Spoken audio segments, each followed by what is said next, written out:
All right, so I don't normally work out in the mornings. I'm not productive in the mornings when it comes to working out, but today I just feel like I have to get out and get the workout out of the way because I have so much to do to get things started. I've got a lot of technical work to do that I won't bore you too much with, but we're gonna get off to the gym, get that out of the way first.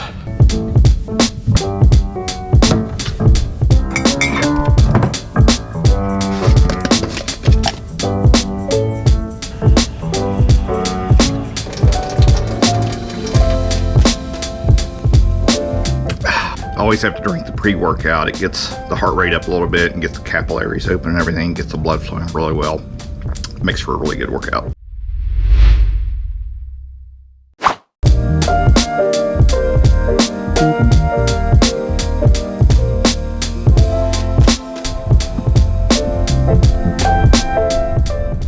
I have to stop and get a protein bar before I work out.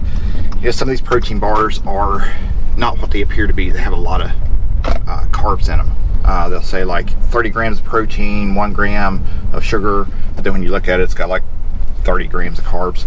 But I'm going to be doing some cardio today, so I'll work that out. And what's worse is the ones you get in convenience stores are pretty bad sometimes. A couple of them I picked up had like 29 grams of sugar in it. And they don't tell you that unless you read the details. The one I got says like 21 grams of protein. When you look at the details, it's got 21 grams of carbs in it too. But like I said, I'm doing cardio today, so I'll work that out in my bloodstream. But when you go buy stuff like this, read the package and see what's in it, because they're not always what they seem to be. It's kind of like a lot of businesses that you might order products from. They might not be what they seem to be. You know, 25 years ago when I started my first business, it wasn't quite 25 years ago, it was 21 years ago, but I did do a lot of contract work for myself before that. But it was about 25 years ago when I started to think about the future of me and businesses and where I would go with my career. And that was when I was early in my IT career, probably in the first 4 or 5 years of doing that type of work, and had been around a lot of people, seen a lot of different industries, a lot of different operations, manufacturing, distribution, you know, and I took a lot away from all of those, and kind of it came back to me later on as experience when we face challenges with rapid growth. But I used to think about 25 years ago that I had great IT skills. You know, I learned quick, I understood things, I was very logical. Of course, my degree is in electronic engineering, which helps, but I just felt that my skills and capabilities would be better using them to run a business than to do the work for other people. And I think I've proven that now to a lot of people, and especially to myself, that I had that capability. Of course, the last several years was a lot of professional growth for me in going through something that not many people have an opportunity to do, and that is a rapidly growing company that we took from startup to well over $20 million a year. And back when I was doing consulting work, my buddy that lives down in Fort Myers near me, he was my business partner like 15 years ago, my best friend, and he told me when we hit the $10 million mark, he said, you realize that nobody we did work for hit that mark. You know, we were doing accounting systems and inventory control, all these things for different businesses, and that was like a little shocker to me. I never really thought about it, but he said, yeah, he said, nobody ever hit 10 million in sales that we did work for. And we ended up doing well over that, to double, you know, probably approaching triple that when you combine the 3 businesses we had together. And that was, like I said, a lot of learning for me, and very grateful for that opportunity that put me where I am today, not in just in life, but the experience that I have. And now I get to apply that to something that's a little new, you know, still in the same market, but it's going to be a fun ride, and be able to see if I can use those skills to grow it. I want to take a little bit different approach this time with some things and be a little more methodical and how we handle some things internally, but we're going to see how we can apply both my skills and now my experience to a company and see if we can grow it and make it something special that everybody wants to be a part of.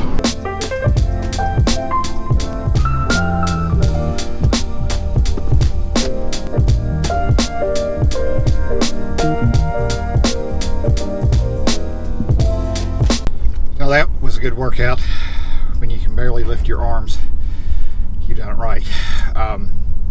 One of the things that I told Tammy when we started talking about planning this out was through the building of this business that I have to maintain going to the gym and my diet and my health and the things that I've worked hard for to get this year, because once you get busy and stress sets in, time pressure sets in, money pressure sets in, you know, all these things tend to lead to cutting corners. And you know, it's easy to say, I'm hungry, I don't have time, but there's a Wendy's across the street, I'll just go get a burger.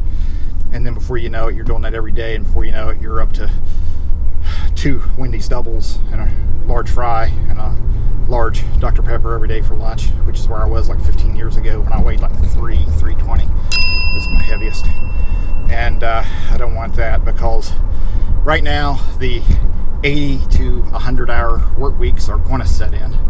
I know people are going to tell me to take breaks and I'll hit my limit and everything, and I'll be honest, that is really where I'm the happiest, is when I'm working towards something and making progress and doing things, because when I'm working that much, that means there's a lot of work coming at me, and that's when I perform my best. And I'm looking forward to getting back to that and not trying to sit around and brainstorm and think all the time and just let things happen, because like I said, that's where I'm the happiest. The 2 happiest times in my life with work were both when I was putting in 80 to 100 hours a week or more. I remember one time in the summer of 2005, which is when I gained all that weight. There was a stretch from the first week of June to the first week of October that the only week I didn't work over 100 hours was the week I was on vacation. I was at the beach, and I only worked 55 hours that week while I was on vacation. And there was one week that I worked 129 hours. There's only 168 hours in a week. So that was a little over the top, but I'm looking forward to getting back to doing those things and having a lot of fun doing it. And there's no better place in the world to me, you know, mentally and emotionally, to be working like that and building something and enjoying it, and it helps me love life. It helps me enjoy the time that I do get to relax even more, and I just can't wait to get back to that, and it's starting now. Let me show you a couple things. I have a positive and a negative to where I'm going to have to drive to work once we get the business off the ground. So we live over in Fort Myers. Business is going to be across the river in Cape Coral. So let me flip the camera around here and show you this. So this is the Cape Coral Bridge. So the positive is I get to drive across this to work and look at this view. So this is actually a river. It looks wide because this is where it goes into the Gulf. That's the Caloosahatchee River that comes down from Lake Okeechobee. And I'm just going to have this beautiful drive to work every day. The downside is I'm going to have to also drive past signs that say this. Beaches that way. So, challenges, first world problems, huh? You know, something I've talked about before about starting a business is to not spend too much time like in planning and preparation before you have customers and revenue coming in. You know, I've watched a lot of people that their first instinct is to start nesting. I have to get everything organized, I have to get everything put away, I have to know where everything's at, and they go into this kind of panic mode because it's the very first thing they think they can do when they're starting a business and they're not used to running their own business.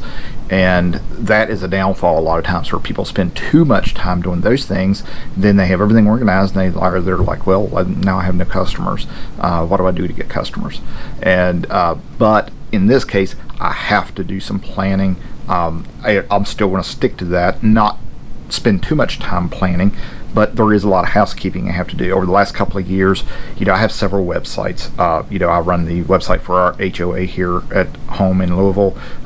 My kids have websites, I have my websites, and over the last couple of years, I've spread those across 3 or 4 different hosting platforms, trying to figure out what the best platform is, the one that I like the most. And I eventually did decide on that. The one I'm using is called Vultr, VULTR. .com, and it's a little bit on the techie side, so it might be a little more technical than what most people want to deal with, because you have to provision your own server, you have to install the software to manage it and everything. But it's the one that I need, that I think is going to do well for us, at least for a while. And but if you're looking for hosting platforms, there's a lot of them out there that are very inexpensive, and they do a really good job at it, like A to Z Hosting, Gator Host. Arvixe is one I've used for like 12 or 13 years, ARVIXE. They do a great job, real easy, it works, it's inexpensive.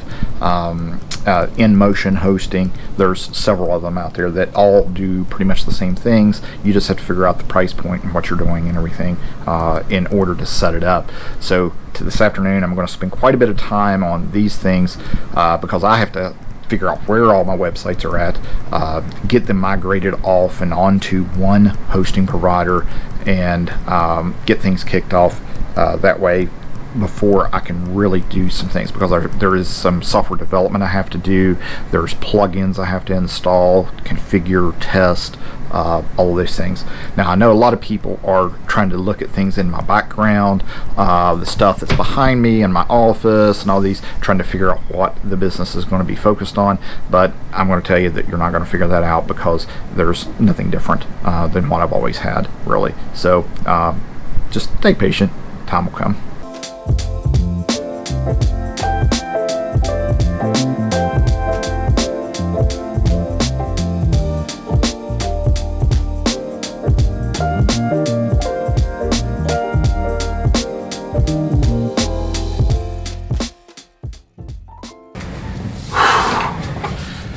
One thing's for certain, there's no end to glitches in technology and hiccups and problems to be resolved. I got out of this after almost 25 years for the most part, but those types of problems still persist, and it's probably going to be a long night trying to work out a few things to get these sites moved around and consolidated onto the same hosting service and everything. My first experimental site, it's not quite getting there. It's almost, but wow, I just can't believe. I've been working on this all afternoon, probably like 5 hours on this one issue, trying to resolve it. I could probably call a friend for help, but just kind of stubborn that way. I got to know what the problem is myself and find it myself. What can I say?